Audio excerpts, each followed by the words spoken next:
ఇంకెప్పుడు నా ఎదురు పడే ప్రయత్నం చేయకు. ఇంత దుర్మార్గురాలు అనుకోలేదు. అయినా ఇంత నీచపు ఆలోచన ఎలా చేసావు? నిన్ను చూస్తుంటేనే అసహ్యం వేస్తుంది. ఎవరు వద్దన్నా ఎవరు అసహించుకున్నా తనేం పట్టించుకోదు. మా అన్నయ్య మీదే దాడి చేయిస్తావా? నువ్వు వదులుకున్నంత తేలిగ్గా మేము వదులుకుంటాం అనుకున్నావా? నువ్వు చేసిన దుర్మార్గానికి నీకు సరైన శిక్ష పడేలా చేస్తా. ఇప్పుడే పోలీస్ కంప్లైంట్ ఇచ్చి నేను సాక్ష్యంగా ఉంటాను. నీకు వాళ్ళైతేనే కరెక్టే.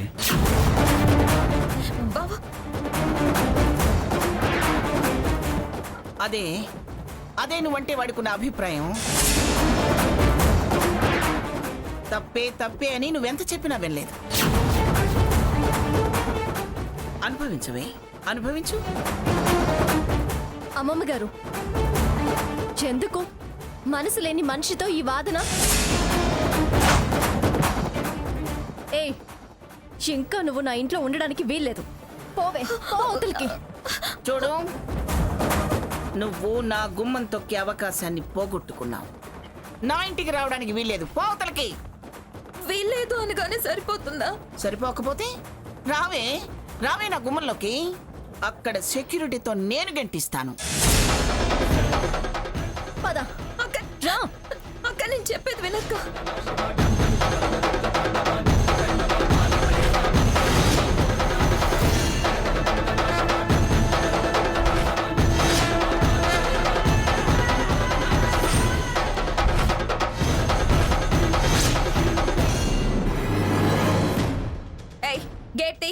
అమ్మగారు రానివద్దన్నారమ్మా. ఆవిడెవరు, నువ్వెవరు? పెద్దమ్మగారు రానివద్దన్నారు. గేట్ తీనమ్మా. ఆగమ్మా, ఆగండి, వెళ్ళండి. అరే వెళ్ళండి.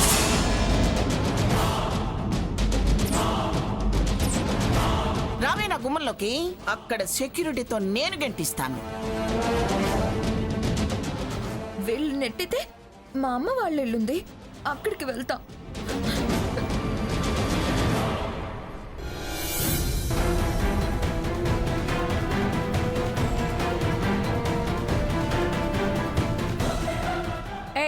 ఆగవే పాపిష్టిదానా, నా ఇంటి గదికి వచ్చావే. నువ్వు అసలు నా కూతురువే కాదు. నేను పోయిందే అనుకుంటాను. పోవే, పో బయటికి పో. పోవే ప్లీజ్ అమ్మా. పొమ్మంటున్నానా? పో.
భాగీరథ ఆంటీకి ఫోన్ చేద్దాం.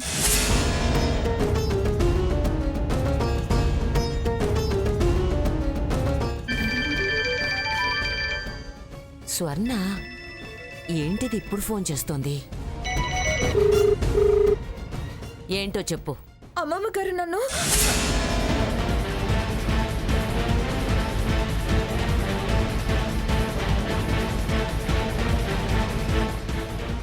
అయితే నన్నేం చేయమంటావు? అలా అంటారేంటి? ఆ ప్లాన్ వేసింది మీరే కదా. ఏంటి కేసులో నన్ను ఇరికిద్దామని చూస్తున్నావా?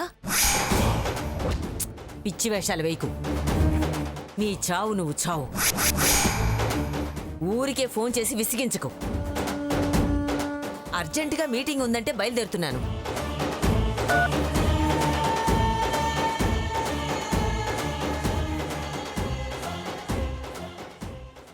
విషయం గురించి వాసంతి అరోరాలకు కూడా చెప్దాం.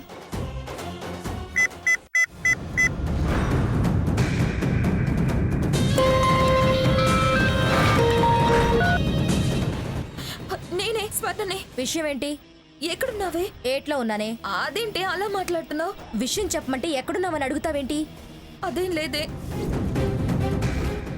అయ్యో అలాగా? నిన్ను మా ఇంటికి రమ్మందా మా వాళ్ళు నా మాట వినరు. పైగా మేము ఊర్లో లేమే. నేను అక్కడికి వచ్చాక కలుస్తానే. బాయ్. Hello hello. అటు పుట్టింటి వాళ్ళు రానివ్వరు, ఆ భాగీరథి గుమ్మం దాటనివ్వదు. నీ మంద ఎవరు నేను దగ్గరకు రానివ్వరు. నీ బతుకు బజారు పాలై జైలు పాలైపోతావు. నీకు ముష్టి కూడా ఎవరు వెయ్యొద్దని నేను వీధి వీధి కార్లో తిరిగి మరీ చెప్తాను. అవసరం అనుకుంటే పోస్టర్లు కూడా వేయిస్తా. అందరికీ నేను ఈవేళ పనికి రాందానయ్యాను. అత్తారింట్లోంచి గెంటేశారు అనగానే నన్ను పనికి రాందాన్లా చూస్తున్నారు.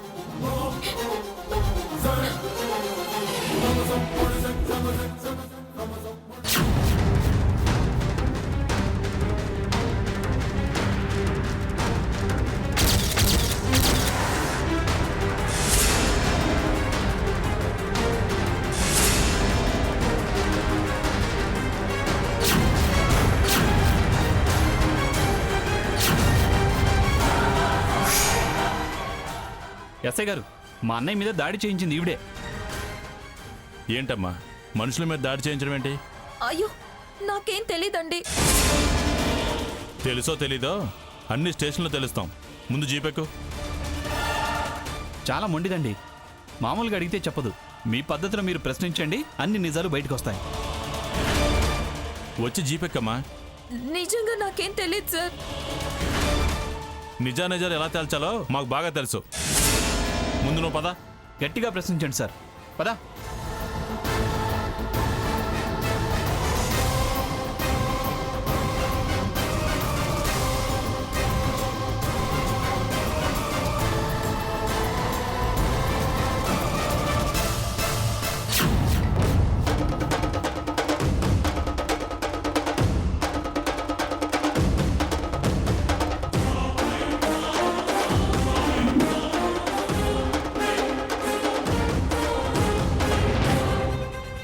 కానిస్టేబుల్ చల్లబడే. Okay sir.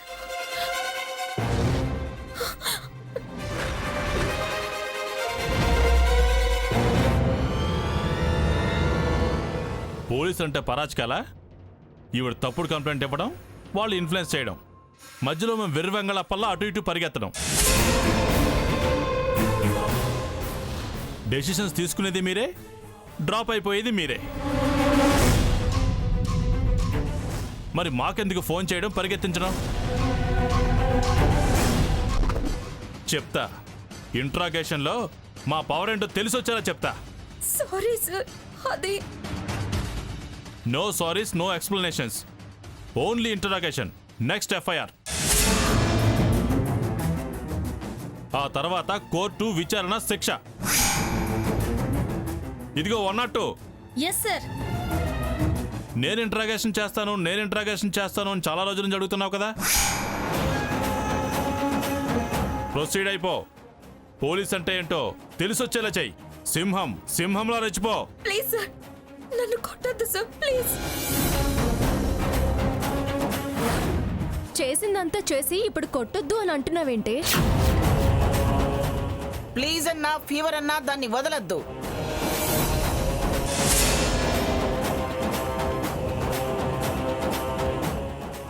పట్టిన దెయ్యం వదిలేదాకా దాన్ని చావబాదండి.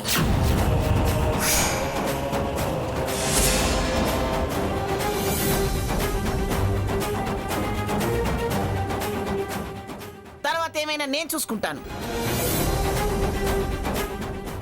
నా మనవడి బతుకుతో ఆడుకుంటావా? ఇప్పుడు దగ్గరుండి ఐపీఎల్ మ్యాచ్ నేను ఆడిస్తానే. నువ్వు మొదలెట్టమ్మా దరువు. తప్పుడు కంప్లైంట్ ఇచ్చి మమ్మల్ని స్టేషన్కి రప్పించావుగా. ఇప్పుడు తెలుస్తోందా ఇక్కడికి రావడం ఎంత బాధో?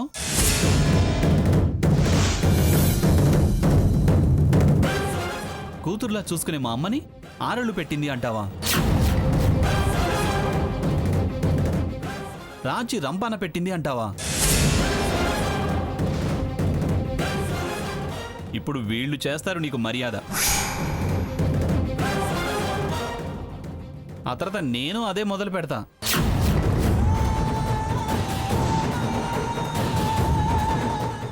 నన్ను శాడిస్ట్ అంటావా? ఇప్పుడు నీ శాడిజం వీళ్ళు వదిలిస్తారు. నేను నిన్నంతగా ప్రేమిస్తే నన్ను అంత ద్వేషిస్తావా? నా భర్త మీద దాడి చేస్తావా? దెబ్బ తగిలితే ఎలా ఉంటుందో ఇప్పుడు నీకు తెలిసొస్తుంది.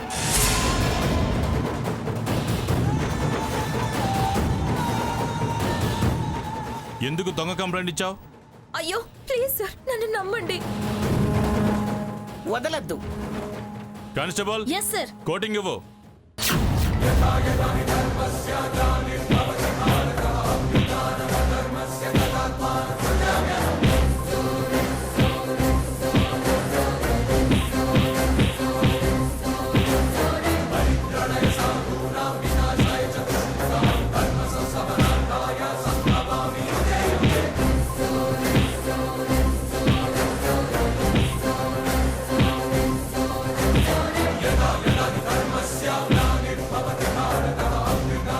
బాగా కొట్టండి.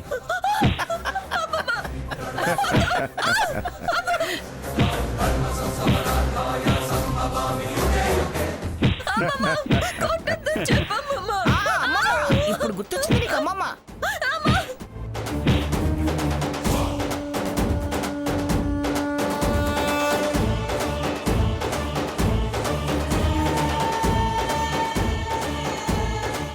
ఈ సోకులు మారి డ్రెస్ తీసేసి ఈ ఖైదీ డ్రెస్ వేసుకో.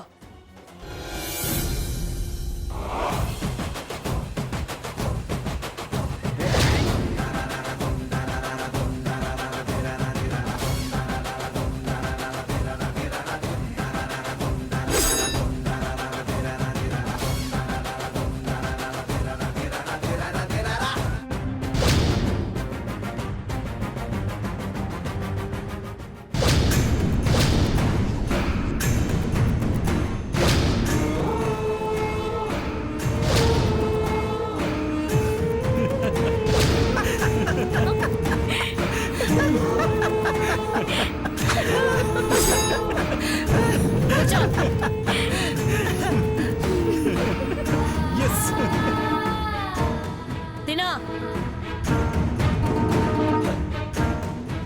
ఇదా? వద్దు, కొట్టొద్దు. తింటాను.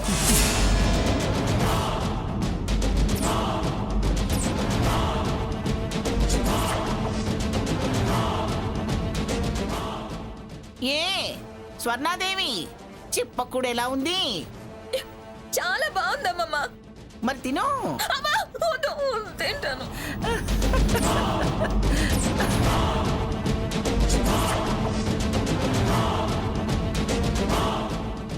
మంగా, ఇదే కరెక్టు.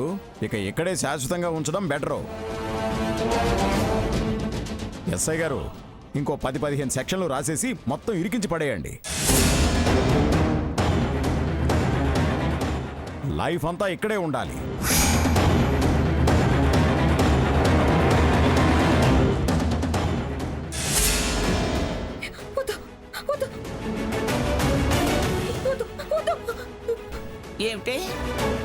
ఏమిటి వద్దంటున్నావు? చాలా దూరం ఊహించుకున్నాను. ఏం లేదమ్మమ్మా, డాడీ విషయం ఎవరికి చెప్పొద్దు అంటున్నా. నువ్వు వద్దనగా నేనే మానేస్తానా? నా కాపురం నాశనం అయిపోతుందమ్మమ్మా. ఆ బుద్ధి ముందుండాలి. బుద్ధిగా ఉంటానని చెప్పినట్టు వింటానని మాట ఇవ్వకపోతే నేను ఆ మాట ఖచ్చితంగా వాళ్ళతో చెప్తాను. అప్పుడు వాళ్ళే నీకు బుద్ధి చెప్తారు. వద్దంటున్నానుగా అమ్మమ్మ గారు, ప్లీజ్. చెప్పినట్టు వింటాను అంటున్నానుగా. వింటాను. నువ్వేం చెప్తే నేను అదే వింటాను. నీకు దండం పెడతాను అమ్మమ్మ, దయచేసి చెప్పొద్దు. నీ మాట నమ్మచ్చంటావా? నమ్మకం పోయినప్పుడు చెప్పు. ఉమ్? బుద్ధి మార్చుకుంటావా? ఖచ్చితంగా మార్చుకుంటాను. అయితే పద.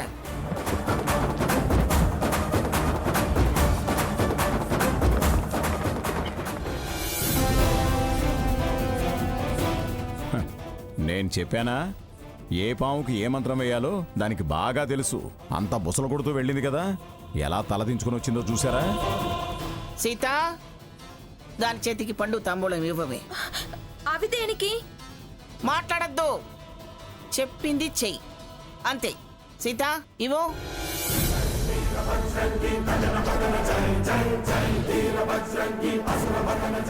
అవి స్వామివారికి ఇచ్చి తప్పైంది క్షమించమని అడిగి పాదాభివందనం చేసి ఆశీర్వచనం తీసుకో. పాదాభివందనం చేయాలా? అప్పుడే చేసిన పాపం పోయి అంత పుణ్యమైన దక్కుతుంది. తీసుకో. చెప్పినట్టు చేస్తావా, మా దారి మమ్మల్ని చూసుకోమంటావా? ఆ, ఆ, చేస్తాను చేస్తాను.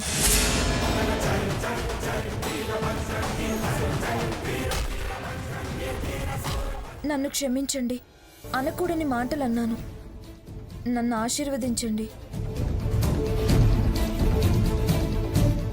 దీర్ఘ సుమంగళీ భవ, దీర్ఘాయుష్మాను భవ, అష్టైశ్వర్య ప్రాప్తిరస్తు. తప్పు తెలుసుకోవటం, పశ్చాత్తాప పడటం కంటే గొప్ప విషయం మరొకటి లేదు. సద్భావన కలిగి ఉంటే చాలమ్మా, సన్మార్గం అదే నడిపిస్తుంది. కూర్చో. ఇందాకెలా కూర్చున్నావా అలా కూర్చో. దీర్ఘ సుమంగళీ భవ, దీర్ఘాయుష్మాను భవ, అష్టైశ్వర్య ప్రాప్తిరస్తు. తప్పు తెలుసుకోవటం, పశ్చాత్తాప పడటం కంటే గొప్ప విషయం మరొకటి లేదు.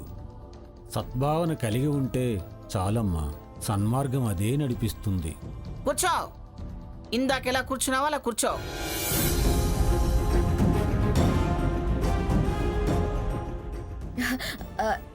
నేను వడ్డిస్తాను. ఆడాళ్ళకి అవకాశం లేదు. సరే, మీరు వడ్డించండి.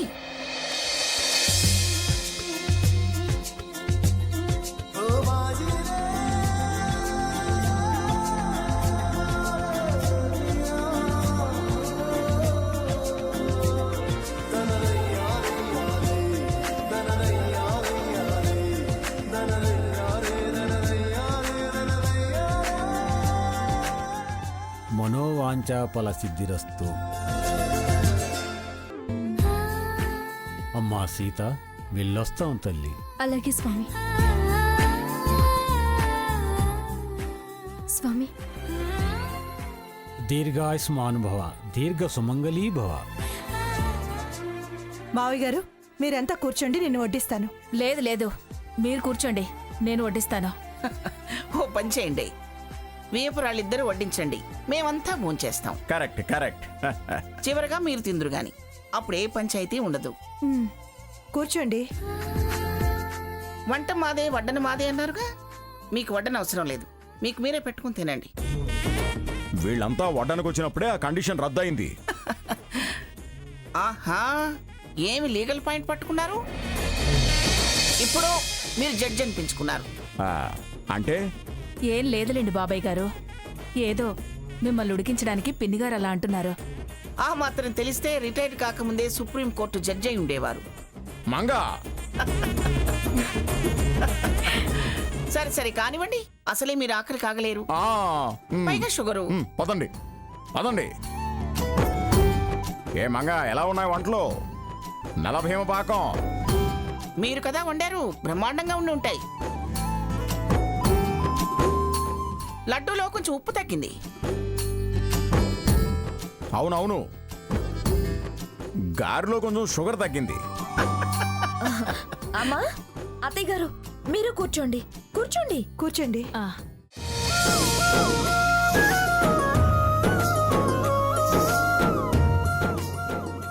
మిమ్మల్ని మళ్ళీ ఇలా చూస్తాననుకోలేదే.